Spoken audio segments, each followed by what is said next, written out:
Good afternoon. Welcome to doctors time. కిడ్నీలో stones సమస్య ప్రస్తుతం చాలా పెరిగిపోయింది. మానవ శరీరాన్ని సురక్షితంగా కాపాడే విషయంలో మూత్రపిండాలు ప్రధాన పాత్ర వహిస్తాయి. అలాంటి మూత్రపిండాలు జబ్బు పడితే మాత్రం ప్రాణాలకే ప్రమాదం. కిడ్నీలో స్టోన్స్ ఏర్పడటానికి కారణమేంటి? అలాగే గాల్ బ్లాడర్ లో సమస్యలు ఎందుకు వస్తాయి? దీనివల్ల శరీరంలోని మిగతా అవయవాలపై ప్రభావం ఉంటుందా? హోమియోపతిలో వీటికి ఎలాంటి చికిత్స ఉంది? ఇలాంటి మరిన్ని విషయాలు హోమియోకేర్ ఇంటర్నేషనల్ వైద్యులు డాక్టర్ శ్రీవిద్య గారిని అడిగి తెలుసుకుందాం. అలాగే మీరు కాల్ చేసిన నంబర్లు 040233107229 and 730. Hello doctor. హలో అండి. ముందుగా చెప్పండి, అసలు మూత్రపిండాలలో స్టోన్స్ అనేది ఎందుకు వస్తాయి? రీజన్స్ ఏంటంటారు? ముఖ్యంగా మూత్రపిండాలకు వచ్చే క్రానిక్ దీర్ఘకాలికమైన ప్రాబ్లమ్స్లో kidney stones and urinary tract infections అనేవి చాలా కామన్గా వచ్చే ప్రాబ్లమ్స్. ఎక్కువ కామన్గా చూసేది ఏంటంటే కిడ్నీ స్టోన్స్, ఎస్పెషల్లీ ఇది ఎండాకాలంలో ఈ కిడ్నీ స్టోన్స్ యొక్క ప్రభావం తీవ్రత అనేది ఎక్కువగా ఉంటుంది. సో మెయిన్గా కిడ్నీ ఫంక్షన్ కనుక మనం చూసుకున్నట్లయితే మన శరీరంలో ఎక్సెస్గా ఫామ్ అయిన విషతుల్యమైన పదార్థాలు కానివ్వండి, ఏ రీజన్ వల్ల తర్వాత మెటబాలిజం తర్వాత డైజెషన్ తర్వాత ఫిల్టరేషన్ తర్వాత రిలీజ్ అయిన టాక్సిన్స్ అన్నీ కూడా మూత్రపిండాల ద్వారా బయటికి ఎలిమినేట్ అయిపోవడం అనేది, అంటే విసర్జక పాత్ర అనేది మూత్రపిండాలు అనేది 90% ఆఫ్ ద రోల్ ప్లే చేస్తుంది.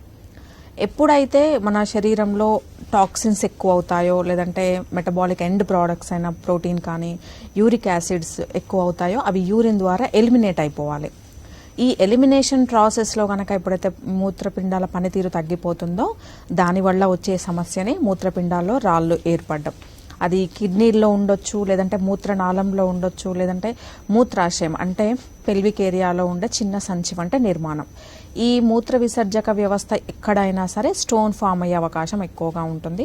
మ్యాక్సిమం కిడ్నీలో ఉన్న మెడుల్లా భాగంలో, అంటే ఆ రీజన్లో స్టోన్ ఫార్మేషన్ అనేది ఎక్కువగా ఉంటుంది. కుడివైపు అయినా ఉండొచ్చు, ఎడం వైపు అయినా ఉండొచ్చు. So 80% of the reason stone ఫార్మేషన్కి రీజన్ ఏంటంటే డీహైడ్రేషన్. మన శరీరానికి సరిపడినంత వాటర్ ఇంటేక్ కనుక లేకపోయినట్లయితే యూరిన్ కాన్సన్ట్రేషన్ పెరుగుతుంది. కొద్ది రోజులు, కొద్ది సంవత్సరాలు ఇలాగే కంటిన్యూస్గా ఉన్నట్లయితే వాళ్ళకు స్టోన్ ఫామ్ అయ్యే అవకాశం ఎక్కువగా ఉంటుంది. అండ్ సెకండ్ రీజన్ వచ్చేసి జెనెటికల్గా, వంశపారపర్యంగా కూడా వచ్చే రిస్క్ అనేది ఎక్కువగా ఉంటుంది. ఈ మూత్రపిండాల సమస్య పీక్ ఏజ్ 20 నుంచి 50 సంవత్సరాల వాళ్ళలో ఎక్కువగా ఉంటుంది. మేల్స్లో వచ్చే టెండెన్సీ ఉంటుంది. దీంట్లో 4 రకాలుగా ఉంటాయి మూత్రపిండాల్లో వచ్చే స్టోన్స్ అనేవి. ఏ విధం వల్ల, ఏ రీజన్ వల్ల ఈ స్టోన్ ఫామ్ అయ్యేది రీజన్గా చూసుకుంటే 4 రకాల కారణాల వల్ల ఈ స్టోన్స్ అనేది ఫామ్ అయ్యే అవకాశం ఉంటుంది. ఎక్కువగా 70% ఆఫ్ ద కిడ్నీ స్టోన్స్ అనేవి calcium oxalate and calcium phosphate stones. ప్రతి ఒక్కరి శరీరంలో కాల్షియం, బోన్స్కి సపోర్ట్ కావాల్సిన కాల్షియం అనేది 8.6 మిల్లీగ్రామ్ పర్ డెసిలీటర్ నుంచి 10.2 మిల్లీగ్రామ్స్ పర్ డెసిలీటర్ ఉండాలి. ఇది మోతాదు, లిమిటేషన్. ఇంతకు మించి ఎక్సెస్గా ఉన్నప్పుడు ఈ అధికంగా ఫామ్ అయిన కాల్షియం కానివ్వండి, కొంతమంది జాయింట్ పెయిన్స్ ఉన్నాయని, లేదంటే వేరే రీజన్ వల్ల కామన్గా బలం కోసమని మల్టీవిటమిన్ సప్లిమెంట్స్, కాల్షియం సప్లిమెంట్స్ అవసరం లేకుండానే తీసుకుంటారు. ఇటువంటి వాళ్ళలో ఎక్సెస్గా ఫామ్ అయిన కాల్షియం అంతా కూడా బ్లడ్లో వృధాగా పడిపోతుంది. కిడ్నీ ఫంక్షన్లో ఎలిమినేషన్ వరకు పోయినప్పటికీ ఎక్సెస్గా ఫామ్ అయిన ఈ కాల్షియం అంతా కూడా చిన్న చిన్న రాళ్ళుగా ఫామ్ అవ్వడం జరుగుతుంది. ఎక్కువగా ఈ ఎండ్ ప్రోడక్ట్స్ అయిన స్టోన్స్, కాల్షియం విసర్జన క్రియ భాగం, ఎండ్ భాగంలో ఫామ్ అయ్యే అవకాశం ఉంటుంది. సో చెప్పేది ఏంటంటే ఇక్కడ మెయిన్గా ఎటువంటి డాక్టర్ సలహా మేర లేకుండా ప్లెయిన్గా, బ్లైండ్గా కాల్షియం మాత్రలు అనేది వాడకూడదు. కాల్షియం తక్కువ ఉన్నప్పుడు ఎంత ప్రాబ్లం అవుతుందో అధికంగా ఎక్సెస్గా తీసుకోవడం వల్ల కూడా అంతే దుష్ప్రభావాలు ఉండే అవకాశం ఉంటుంది. సో ఖచ్చితంగా డాక్టర్ సలహా మేరకు మన బ్లడ్లో ఉండవలసిన దానికంటే తక్కువగా ఉన్నప్పుడు మాత్రమే, 8.6 మిల్లీగ్రామ్స్ పర్ డెసిలీటర్ కంటే తక్కువగా ఉన్నప్పుడు మాత్రమే కాల్షియం సప్లిమెంట్ కానీ కాల్షియం రిచ్గా ఉన్న డైట్ కానీ తీసుకోవడం చాలా అవసరం. లేకపోతే ఈ స్టోన్స్ అనేది ఫామ్ అయ్యే అవకాశం ఉంటుంది. చిన్న చిన్న స్టోన్స్ అంటే 3 మిల్లీమీటర్లు, 4 మిల్లీమీటర్లు ఉన్నప్పుడు వీటి ప్రభావం కానీ లక్షణాలు ఉండకపోవచ్చు. బట్ సైజు క్రమేణా పెరిగే కొద్దీ చాలా లక్షణాలు వచ్చే అవకాశాలు ఉంటాయి. ఇంకా అధికంగా కనిపించే స్టోన్ ఏంటంటే స్ట్రూవైట్ స్టోన్స్ అంటారు. కొంతమందికి బాడీలో స్వతహాగా ఈకోలై బ్యాక్టీరియా అనేది ఎక్కువగా ఉండడం, మాటికి యూరినరీ ట్రాక్ట్స్ ఇన్ఫెక్షన్ రావటం, యూరిన్లో పెయిన్ రావడం, బర్నింగ్ సెన్సేషన్ రావడం, మంటలు రావడం, ఇలా చిన్నప్పటి నుంచి కూడా వాళ్ళు రిపీటెడ్గా ఇన్ఫెక్షన్కి లోనయ్యే అవకాశాలు ఉంటాయి.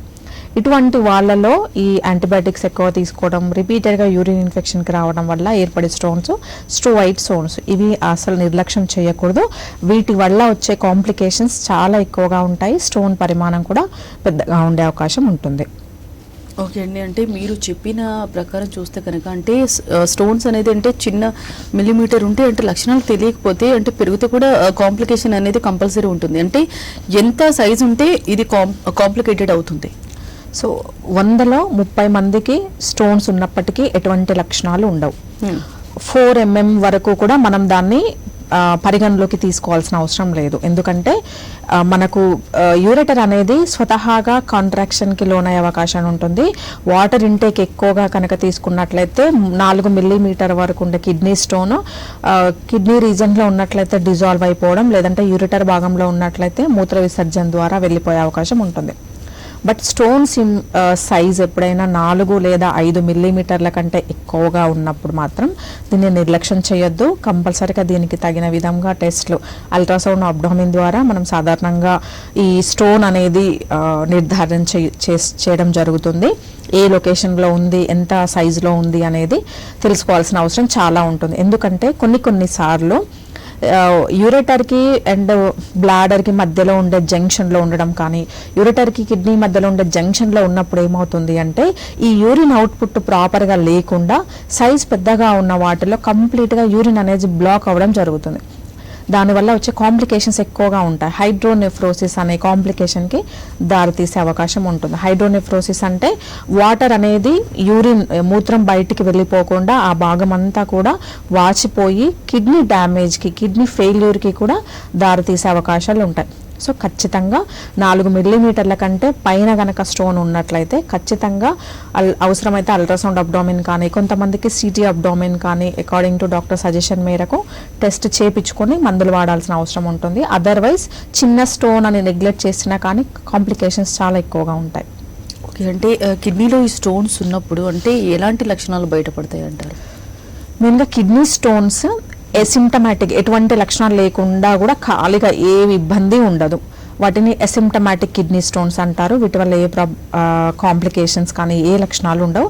ఓన్లీ వాళ్ళు జనరల్ ఎగ్జామినేషన్కి కానీ లేదంటే అదర్ ప్రాబ్లం కోసం మెడికేషన్ తీసుకుంటున్నప్పుడు జనరల్ చెకప్లో బయటపడడం జరుగుతుంది. సో వాళ్ళు ఆ తగిన మేరకు ఆహారపు అలవాట్లు చేంజ్ చేసుకోవడం, అధిక బరువు ఉన్నప్పుడు కొంచెం వెయిట్ లాస్ విధంగా డైట్ కనుక మోడిఫై చేసుకుంటే తగ్గిపోయే ఆస్కారం ఉంటుంది. బట్ 4 mm కంటే ఎక్కువ, 5 mm కంటే ఎక్కువగా ఉన్నప్పుడు మాత్రం ఖచ్చితంగా మెడికేషన్ తీసుకోవాల్సిన అవసరం ఉంటుంది. ఓకే అండి, అంటే ఈ లక్షణాలు అనేవి అందరిలో ఒకేలాగా ఉంటాయా, ఏమైనా డిఫరెన్స్ ఉంటాయా? మెయిన్గా kidney stone symptoms 3 cardinal symptoms ద్వారా డిసైడ్ చేయవచ్చు. మిగతా ప్రాబ్లమ్స్ ఫర్ ఎగ్జాంపుల్ గ్యాస్ట్రిక్ సంబంధించిన సమస్యలు కానీ, కొంతమందిలో వెన్నెముకకు సంబంధించిన సమస్యల్లో కూడా ఇదే రకంగా పెయిన్ ఉంటుంది. అంటే వెన్నెముక యొక్క కింది భాగంలో నడుము ప్లేస్లో 2 వైపులా కూడా వాటిని ఫ్లాంక్ ఏరియాస్ అంటారు. అంటే లాయిన్ కుడివైపు ఎడం వైపు అక్కడ పెయిన్ స్టార్ట్ అయ్యి కుడివైపు అబ్డామిన్ అంతా రేడియేట్ అవ్వడం, అంటే వెనక భాగంలో నొప్పి స్టార్ట్ అయ్యి ముందు అబ్డామిన్ యొక్క లోవర్ పెల్విక్ ఏరియాలోకి నొప్పి అనేది ట్రావెల్ జరుగుతుంది. దీన్ని రేడియేటింగ్ పెయిన్ అంటారు. ఇది ప్రైమరీ కార్డినల్ సిమ్టమ్గా చెప్పుకోవచ్చు. దీన్ని బేస్ చేసుకొని ఎవరైతే ఈ సిమ్టమ్తో రేడియేటింగ్ పెయిన్ లాయిన్లో స్టార్ట్ అయ్యి గ్రాయిన్ వరకు కూడా పెయిన్ రేడియేట్ అవ్వడం, దీంతో పాటు ఎక్సెస్గా యూరిన్ రావడం కానీ, కొంతమందిలో పెయిన్, బర్నింగ్ సెన్సేషన్, ఈ లక్షణాలు ఉన్నప్పుడు ఇమ్మీడియట్గా అల్ట్రాసౌండ్ అబ్డామిన్ ద్వారా స్టోన్ ఉంది లేని కన్ఫర్మ్ చేసుకోవాల్సిన అవసరం ఉంటుంది. ఓకే అండి, ఫస్ట్ కాలర్ కూడా లైవ్లో ఉన్నారు. స్వప్న సికింద్రాబాద్ నుంచి. స్వప్న గారు మాట్లాడండి, మీ సమస్యను చెప్పండి. హలో హలో స్వప్న గారు మాట్లాడండి. రైట్ అండి, కాల్ డిస్కనెక్ట్ అయింది. సో కొంతమందిలో అంటే ఈ కిడ్నీ స్టోన్స్ ఉన్నప్పుడు అంటే వాళ్ళు ఇన్ కేస్ ప్రెగ్నెంట్ అయితే కూడా అది టర్మినేట్ చేసే అవకాశం ఏమైనా ఉందంటారా, లేదా బ్యాలెన్స్ చేసుకోవచ్చు అంటారా? 99% ఆఫ్ ద కేసెస్ మనం బ్యాలెన్స్ చేసుకోవచ్చు. ఎందుకు ప్రెగ్నెన్సీ టైంలోనే బయటపడుతుంది అంటే మన డైట్ హ్యాబిట్స్ ఏం చెప్తామో హై ప్రోటీన్ డైట్ అడ్వైజ్ చేయడం కానీ లేదంటే ఆ టైంలో కొంచెం వెయిట్ పుట్ ఆన్ అవ్వడం, ఒబేసిటీ కూడా one of the reason for the kidney stones. ఈ చిన్న చిన్న సిమ్టమ్స్ వల్ల, చిన్న చిన్న సజెషన్స్ వల్ల మనం ఎక్సెస్ ఫుడ్ డైట్ అడ్వైజ్ చేయడం, ఎక్సెస్ ప్రోటీన్ డైట్ అడ్వైజ్ చేయడం వల్ల అప్పుడు వచ్చే అవకాశం ఉంటుంది తప్ప ఓన్లీ ప్రెగ్నెన్సీలో ఆల్రెడీ ఉంటుంది, ఆ డైట్ తో ట్రిగర్ అయ్యే ఛాన్స్ ఉంటుంది. ఓకే అండి, కాలర్ కూడా లైన్ లో ఉన్నారు. స్వప్న సికింద్రాబాద్ నుంచి. స్వప్న గారు మాట్లాడండి, మీ సమస్యను చెప్పండి. గుడ్ ఆఫ్టర్నూన్ అండి మేడం. గుడ్ మా ఆఫ్టర్నూన్. అమ్మగారికి చాలా రోజుల నుంచి బ్యాక్ పెయిన్ ఉందండి. ఓకే. అయితే హాస్పిటల్ దాంతో సఫర్ అవుతున్నారు. హాస్పిటల్కి వెళ్ళేసరికి కిడ్నీలలో స్టోన్స్ వచ్చాయని చెప్పారు. ఓకే. వాటి సైజ్ కూడా మరి అంత చిన్నగానే ఉంది, టాబ్లెట్స్ వాడితే కవర్ అవుతుంది అని చెప్పారు. ఓకే. కాకపోతే టాబ్లెట్స్ వాడినా కూడా అవి బ్యాక్ పెయిన్ అనేది తగ్గట్లేదండి. ఓకే. తన వయసు ఎంత అండి? తన వయసు 45 ఉంటదండి. ఓకే. స్టోన్ ఏ భాగంలో ఉంది అంటే కుడి వైపు కిడ్నీలో ఉందా, ఎడం వైపు కిడ్నీలో ఉందా? అంటే అట్లా ఏం చెప్పలేదండి, మామూలు ఉంది, చాలా చిన్నగా ఉంది అనేసి చెప్పారు. ఏ సైడ్ ఉందో చెప్పలేదు కానీ తగ్గుతుందమ్మా, ఒక టాబ్లెట్స్ అయితే వాడండి రెగ్యులర్ గా అన్నారు. మళ్ళీ కొన్ని డేస్ వాడిన తర్వాత మళ్ళీ హాస్పిటల్కి వెళ్తే అయినా కూడా బ్యాక్ పెయిన్ తగ్గట్లేదని హాస్పిటల్కి వెళ్ళారు మా మమ్మీ. వెళ్తే ఒకసారి బాడీ మొత్తం చెకప్ చేయించుకోండి, మరి ఏమైనా తెలియట్లేదు అనేసి అన్నారు. ఓకే. అంటే మరి అది కిడ్నీలలో స్టోన్స్ ఉండడం వల్లనా లేకపోతే బ్యాక్ పెయిన్ వల్ల ప్రాబ్లమా అనేది మాకు అర్థం కావట్లేదు. ఓకే. చాలా క్లియర్ గా మనం రెండు ప్రాబ్లమ్స్ కి డిఫరెన్స్ చూడొచ్చండి. కిడ్నీ స్టోన్ వల్ల వచ్చే పెయిన్ ఏ భాగంలో స్టోన్ ఉందో, ఫర్ ఎగ్జాంపుల్ కుడివైపు కిడ్నీలో కానీ కుడివైపు మూత్రనాళంలో స్టోన్ ఉంటే గనక వెన్నెముక యొక్క కుడివైపు మాత్రమే, అంటే వెన్నుకి కింది భాగంలో లంబార్ రీజన్ లో అంటాము, ఒక్క సైడ్ పెయిన్ వస్తే గనక అది మనం కిడ్నీ స్టోన్ పెయిన్ కింద కన్సిడర్ చేయాలి. దీంతో పాటుగా నొప్పితో పాటుగా కొంతమందిలో వామిటింగ్ సెన్సేషన్ అంటే నాజియా ఉండడం, కొంతమందికి వామిటింగ్ అయిపోవడం, తర్వాత స్టమక్ పెయిన్, లోవర్ అబ్డామిన్ లో పెయిన్, మూత్రం ఇన్ఫెక్షన్, ఇవన్నీ కన్సిడర్ చేసుకొని స్టోన్ పెయిన్ అనేది నిర్ధారణ చేస్తాము. అండ్ సెకండ్ థింగ్, తన విషయానికి వచ్చినట్లయితే 45 సంవత్సరాలలో జనరల్గా ఏమవుతుందంటే డిస్క్ బల్జ్ అనేది కూడా ఒక మేజర్ రీజన్ ఇప్పుడు సఫర్ అవుతున్న బ్యాక్ పెయిన్ కోసం. సో మెడిసిన్ యూస్ చేస్తూ అసలు ఫస్ట్ ఆఫ్ ఆల్ కాజ్ ఏంటి అనేది రూల్ అవుట్ చేయాల్సిన అవసరం చాలా ఉంటుంది. ఎందుకంటే స్టోన్ అనేది చిన్నగా ఉన్నప్పటికీ నొప్పి వస్తుందంటే అదర్ రీజన్స్ కూడా ఎవాల్యుయేట్ చేసుకోవాల్సిన అవసరం ఉంటుందండి. మీరు ఒకసారి చేయించిన రిపోర్ట్స్ అన్ని తీసుకొని దగ్గరగా ఉన్న హోమియోకేర్ ఇంటర్నేషనల్ సంప్రదించండి. ఏ రీజన్ వల్ల వచ్చిందని ఐడెంటిఫై చేయడంతో పాటు ఇలాంటి దీర్ఘకాలికమైన ప్రాబ్లమ్స్ కి హోమియోపతిలో పర్మనెంట్ సొల్యూషన్ ఉంటుంది. ఓకే అండి, మరి హోమియోపతిలో అంటే ఈ కిడ్నీ స్టోన్స్ కి సంబంధించి అంటే ఎలాంటి ట్రీట్మెంట్స్ అందుబాటులో ఉన్నాయి?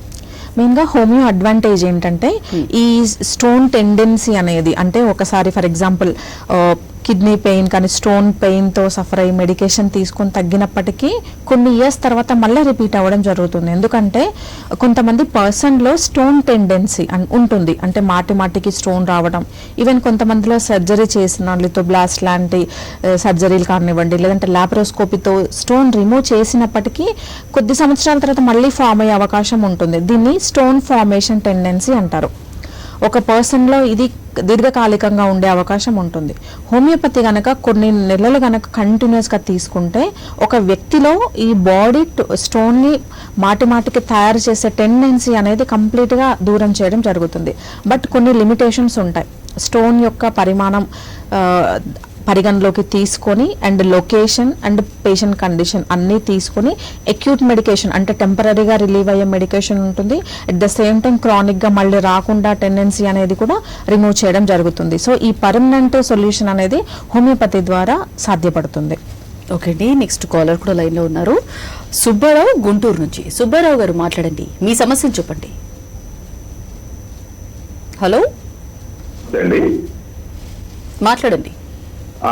డాక్టర్ గారు, చెప్పండి. నాకు ఒక 3 months బ్యాక్ స్టోన్ ఉన్నట్టుగా ఒక పెయిన్ వచ్చింది. అల్ట్రాసౌండ్ తీస్తే 3 stones 4 stones ఉన్నాయని చెప్పారండి. ఓకే. ఒకటి రైట్ కిడ్నీలో వచ్చేసరికి 6.9 లోయర్ క్యాలిక్స్ లో ఉందండి. ఓకే. 3 mm వచ్చేసరికి మిడ్ క్యాలిక్స్ లో ఉందండి. ఓకే. 5 ఒకసారి 5 అన్నారు, ఒకసారి 6.5 అన్నారు, 2 సార్లు చెప్తే అదేమో లెఫ్ట్ సైడ్ కిడ్నీలోంచి యూరేటర్ లోంచి ఫస్ట్ యూరేటర్ లో ఉందండి, తర్వాత నుంచి యూవీజీ జంక్షన్ కి వచ్చిందని చెప్పి చెప్పారండి. 4 days 5 days ఓకే. యాక్చువల్ గా నేను ఒక 15 days 20 days పాటు ఇంగ్లీష్ మెడిసిన్స్ వాడానండి. ఓకే. తర్వాత హోమియోలో కొంచెం మంచి బెటర్ క్యూర్ ఉందని చెప్పేసి నేను హోమియో మెడిసిన్స్ కూడా వాడుతున్నానండి ప్రజెంట్ అయితే. ఓకే. ఇప్పుడు నేనున్న సిచ్యువేషన్ కి నాకు ఏదైనా అప్పుడప్పుడు కొద్దిగా యూరిన్ కొద్దిగా మంటగా రావడం అలా జరుగుతుంది. అప్పుడు మళ్ళీ ఒక 2-3 days మనం ఏదైనా మెడిసిన్ తీసుకుంటే క్యూర్ అయిపోతుంది. ప్రస్తుతానికైతే 1 month ఒకసారి 15 days ఒకసారి ఎప్పుడన్నా ఒకసారి కొద్దిగా ఇబ్బంది పెడుతున్నట్టుంది, లైట్ పెయిన్ రావడం అలాగా. ఫస్ట్ లోనైతే బాగా హెవీగా వచ్చిందండి పెయిన్, ఆ తర్వాత ఇంతవరకు పెయిన్ హెవీగా అయితే రాలేదు. ఇప్పుడు నాకు సొల్యూషన్ ఏంటంటే చెప్తారా? మీరు బరువు ఎంత ఉన్నారండి? వెయిట్ వచ్చేసరికి 74 అండి, 74-75 ఉంటుంటారు. ఓకే. ఇతర ప్రాబ్లమ్స్ ఏమైనా ఉన్నాయా? ఉదాహరణకు బీపీ కానివ్వండి, లేదంటే జాయింట్ పెయిన్స్ కానివ్వండి. యాక్చువల్ గా నాకు షుగర్ కంప్లైంట్ ఉంది, బీపీ కంప్లైంట్ రెండు ఉంది. ఓకే. సో మీ విషయానికి వచ్చినట్లయితే ఆల్రెడీ కిడ్నీ స్టోన్స్ అనేవి కుడివైపు ఎడం వైపు ఉండడం జరిగింది. మెడికేషన్ తీసుకోవడంతో కిడ్నీ మధ్య భాగంలో ఉన్న స్టోన్ యూవీ జంక్షన్ అంటే కింది భాగంలోకి ట్రావెల్ అయిందని అర్థం. పాజిటివ్ సైడ్ గానే వెళ్తుందండి మీ ఇంప్రూవ్మెంట్, వరి అవ్వాల్సింది లేదు. మెడికేషన్తో పాటుగా మీరు తీసుకోవాల్సిన ఎక్స్ట్రా కేర్ అనేది చాలా ఇంపార్టెంట్. మీ వెయిట్కి తగ్గట్టుగా వాటర్ ఇంటేక్ అనేది చాలా ఇంపార్టెంట్. ఫర్ ఎగ్జాంపుల్, మన బాడీ వెయిట్ ప్రతి 20 kgలకు 1 లీటర్ 24 గంటల్లో ఇంటేక్ ఉండడం అనేది చాలా ఇంపార్టెంట్. ఈ water intake 60% solution for the ఈ స్టోన్స్ అని చెప్పుకోవచ్చు. సో సుమారుగా మీ బరువు 70 kg కనుక చూసుకున్నట్లయితే 3.5 to 4 liters వాటర్ ఇంటేక్ అనేది మెయింటైన్ చేయడం చాలా ఇంపార్టెంట్. దీంతో పాటుగా సోడియం ఇంటేక్ అంటే సాల్ట్ పరిమాణం కూడా నార్మల్ వ్యక్తితో పోలిస్తే చాలా వరకు తగ్గించాలి. ఒక రోజు మొత్తంలో 2 milligrams కంటే తక్కువగా ఈ సోడియం డైట్ కనుక మెయింటైన్ చేసినట్లయితే మీకు స్టోన్ పరిమాణం మెడికేషన్తో తగ్గడంతో పాటు మళ్ళీ రాకుండా కూడా హెల్ప్ అవుతుంది. దీంతో పాటుగా బీపీ బ్లడ్ ప్రెషర్ని అదుపులో పెట్టుకోవడం, బాడీ వెయిట్ బిఎంఐ అనేది కంట్రోల్లో పెట్టుకుంటే కనుక మీరు ప్రజెంట్ యూస్ చేస్తున్న హోమియోపతి మెడిసిన్స్ మేము డ్రాప్స్ రూపంలో కొన్ని పిల్స్ రూపంలో ఇస్తామండి. 6 నుంచి 8 నెలల వ్యవధిలో స్టోన్స్ అన్ని కూడా పడిపోయే అవకాశం ఉంటుంది. ఎందుకంటే మీరు చెప్పిన సైజ్ అంతా కూడా ఆల్మోస్ట్ బిలో 7 mm ఉంది కాబట్టి no need to worry, medication continue చేయండి. సో మెయిన్ గా డాక్టర్ అంటే ఇప్పుడు కొంతమందికి అంటే గౌటీ ఆర్థరైటిస్ ఉంటుంది. ఉన్నప్పుడు అంటే యూరిక్ యాసిడ్ లెవెల్స్ ఎక్కువ అవటం వల్లే గౌటీ ఆర్థరైటిస్ అనేది ఉంది. దట్టు యూరిక్ యాసిడ్ లెవెల్స్ వల్ల స్టోన్స్ ఫామ్ అవుతాయి. అంటే వీటికి కిడ్నీ స్టోన్స్ కి ఏంటి డిఫరెన్స్ మ్యామ్? సో ఇదేంటంటే డైట్ రిలేషన్ కింద చెప్పుకోవచ్చు మనం. ఇది అసలు యూరిక్ యాసిడ్ బాడీలో ఎప్పుడు ఫామ్ అవుతుంది? మనం తీసుకునే ఆహారంలో కార్బోహైడ్రేట్స్, ప్రోటీన్స్ ఉంటాయి. ఈ ప్రోటీన్ తీసుకున్నప్పుడు అది వెజిటబుల్ సోర్స్ లో ఉండొచ్చు, నాన్ వెజిటేరియన్ అయి ఉండొచ్చు. మనం ఆహారం ద్వారా ప్రోటీన్ తీసుకున్నప్పుడు అది డైజెషన్ తర్వాత మిగిలిపోయేదే యూరిక్ యాసిడ్. ఈ యూరిక్ యాసిడ్ అనేది ఒక రకంగా చెప్పాలంటే టాక్సిన్, విష పదార్థం. బాడీ నుంచి బయటకు వెళ్ళిపోవాలి, అది మూత్రపిండాల ద్వారా జరుగుతుంది. సో ఎప్పుడైతే మనం ఆహారంలో ఎక్కువగా ప్రోటీన్ తీసుకున్నప్పుడు అంటే ఇంటేక్ ఎక్కువ ఉండొచ్చు, లేదంటే కిడ్నీ దగ్గర ఎలిమినేషన్ ప్రాబ్లం ఉండొచ్చు. అంటే విసర్జన ప్రాపర్గా లేకపోవడం వల్ల ఐదర్ ఇంటేక్ ఎక్కువ అవ్వడం, లేదంటే విసర్జన క్రియ తక్కువ పడడం. ఈ రెండింటి వల్ల ఇంబ్యాలెన్స్ ఎప్పుడైతే ఉంటుందో అప్పుడు బాడీలో ఉండవలసిన యూరిక్ యాసిడ్ లెవెల్స్ అనేది సాధారణంగా 7 mg/dL ఉండాలి. ఆడవాళ్ళలో చూసుకున్నట్లయితే 6.5 mg/dL. ఈ మోతాదు కంటే ఎప్పుడైతే యూరిక్ యాసిడ్ బ్లడ్ లో ఎక్కువ అవుతుందో ఎక్సెస్ గా ఫామ్ అయిన యూరిక్ యాసిడ్ అంతా కూడా చిన్న చిన్న జాయింట్స్ లో పేరుకొని పోవడం జరుగుతుంది. ఉదాహరణకు కాలి బొటన వేలులో కానివ్వండి, లేదంటే మడిమల్లో, చిన్న చేతి యొక్క ఫింగర్స్ లో, ఈ చిన్న జాయింట్లలో బాడీలో బ్లడ్ లో ఎక్కువగా మిగిలిపోయిన యూరిక్ యాసిడ్ అంతా కూడా పేరుకొని పోవడం జరుగుతుంది. దీనివల్ల వచ్చే సమస్యనే గౌటీ ఆర్థరైటిస్. ఈ గౌటీ ఆర్థరైటిస్ ట్రీట్మెంట్ తీసుకోకుండా యూరిక్ యాసిడ్ లెవెల్స్ అబ్నార్మల్ గా బ్లడ్ లో అలాగే పేరుకొని పోవడం, 9 above 10 ఉన్న వాళ్ళలో ఇదే యూరిక్ యాసిడ్ అనేది కిడ్నీలో కూడా అటువంటి వాళ్ళు వాటర్ ప్రాపర్గా తీసుకోకపోవడం వల్ల కిడ్నీలో కానీ బ్లాడర్లో కానీ కాన్సన్ట్రేషన్ లెవెల్స్ ఎక్కువైపోయి చిన్న చిన్న స్టోన్స్గా ఫామ్ అవుతాయి, తయారవ్వడం జరుగుతుంది. సో వీటిని యూరిక్ యాసిడ్ స్టోన్స్ అంటారు. సో యూరిక్ యాసిడ్ స్టోన్ కూడా కిడ్నీ రాళ్లలో ఒక భాగం. సో ఎవరైతే గౌటీ ఆర్థరైటిస్తో సమస్యతో బాధపడుతున్నారో ప్రతి 3 నెలలకు ఒకసారి మన బ్లడ్లో serum uric acid levels check చేసుకుంటూ దానికి తగినట్లుగా ఆహారపు అలవాట్లు మార్చుకుంటూ అండ్ బాడీ వెయిట్ ఒబేసిటీ ఉన్నట్లయితే అదుపులో పెట్టుకోవడం వల్ల ఇటువంటి వాళ్ళకు స్టోన్ అనేది ఫామ్ అవ్వడం జరగదు. బట్ ఈ కాంప్లికేషన్స్ అన్ని ఒకదానికొకటి యాడ్ అయిన కొద్దీ యూరిక్ యాసిడ్ స్టోన్స్ కూడా కిడ్నీలో కానీ యూరెటర్ మూత్రనాళంలో లేదంటే బ్లాడర్లో ఎక్కడైనా ఫామ్ అయ్యే ఛాన్స్ ఉంటుంది. ఈ యూరిక్ యాసిడ్ స్టోన్స్ అనేవి సాధారణంగా ఎక్కువగా మగవాళ్ళలో వచ్చే అవకాశం ఉంటుంది. ఎందుకంటే ఈ ప్రోటీన్ ఆల్టరేషన్ మెటబాలిక్ డిజార్డర్ కానివ్వండి, గౌటీ ఆర్థరైటిస్ రూట్ కాజ్ ఎక్కువగా మగవాళ్ళలో చూడడం జరుగుతుంది. కాబట్టి ఈ రకమైన స్టోన్స్, యూరిక్ యాసిడ్ స్టోన్స్ అనేవి మగవాళ్ళలో, అది కూడా 30 నుంచి 50 సంవత్సరాల మధ్య వయసు వాళ్ళలో ఎక్కువగా వచ్చే అవకాశం ఉంటుంది. సో దీన్ని ప్రివెంట్ చేసుకోవడానికి రెగ్యులర్గా డాక్టర్ సజెషన్ మేరకు టెస్ట్ చేసుకోవడం, దానికి తగినట్లుగా ఆహారపు నియమాలు పాటించడం, మెడికేషన్, ఈ 3 గనక ట్రయాంగిల్ ప్రాపర్ మేనేజ్మెంట్తో ఉంటే యూరిక్ యాసిడ్ కూడా హోమియోపతి ద్వారా నార్మల్గా వచ్చే ఛాన్స్ ఉంటుంది. సో తద్వారా ఈ స్టోన్స్ని మనం రాకుండా ఆపొచ్చు. ఓకే అండి, జనరల్గా ఇప్పుడు కిడ్నీలో స్టోన్స్ ఉంటాయి అంటే ఇప్పుడు ప్రెగ్నెన్సీ లేడీస్ అయితే కంపల్సరీ స్కానింగ్ చేయించుకోవాలి కాబట్టి అలా బయటపడుతుంది. అంటే మిగతా వారిలో చూస్తే ఎసిమ్టమాటిక్ అన్నారు, బయట పడతాయో లేదో కూడా తెలియదు. అంటే జనరల్గా స్కానింగ్ చేస్తారా లేదంటే సిటీ స్కాన్ చేస్తారా, ఏది బెటర్ అంటారు? ఫస్ట్ ప్రైమరీ అసలు ఉందా లేదా, ఒకవేళ పెయిన్ వచ్చినా కానీ, అంటే స్టమక్ ఓవరాల్ గా 9 రీజన్లో చూసుకుంటే స్టమక్ పెయిన్ కి మనం జనరల్ గా చేసే first line of the test వచ్చి ultrasound abdomen. 70% of the stones ఇక్కడ బయటపడిపోతాయి. చాలా కొన్ని కేసెస్లో మాత్రమే ఎంఆర్ఐ కానీ లేదంటే సిటీ అబ్డామిన్ అనేది కొంచెం హయ్యర్ టెస్ట్లు, అందరికి అవసరం పడకపోవచ్చు. But 60 to 70% of the kidney stones కానివ్వండి, లేదంటే గాల్ బ్లాడర్ స్టోన్స్ నార్మల్గా మనకు అల్ట్రాసౌండ్ అబ్డామిన్ ద్వారా బయటపడుతుంది. ఎందుకు అంతవరకు వెళ్లాల్సి వస్తుంది అంటే లొకేషన్ని బట్టి, అంటే ఫర్ ఎగ్జాంపుల్ జనరల్ ఇండైజెషన్లో, జనరల్ స్టమక్ పెయిన్ కానివ్వండి, లేదంటే అదర్ హార్మోన్ ఇంబ్యాలెన్స్లో కూడా నార్మల్గా స్టమక్ పెయిన్ రావడం, లేదంటే డిస్క్ ప్రాబ్లంతో సమస్యతో బాధపడే వాళ్ళలో కూడా బ్యాక్ పెయిన్ రావడం జరుగుతుంది. ఏ రకమైన పెయిన్ మనకు కిడ్నీ స్టోన్ ఉంది అనేది రూల్ అవుట్ చేసుకోవడానికి ఉపయోగపడేదే ఈ టెస్ట్లు. అంటే ఎక్స్రే ద్వారా కొన్ని బయటపడవచ్చు, తెలియకపోవచ్చు. బట్ మోస్ట్లీ అల్ట్రాసౌండ్ అబ్డామిన్ ద్వారా మనకు తెలిసిపోయే ఆస్కారం ఉంటుంది.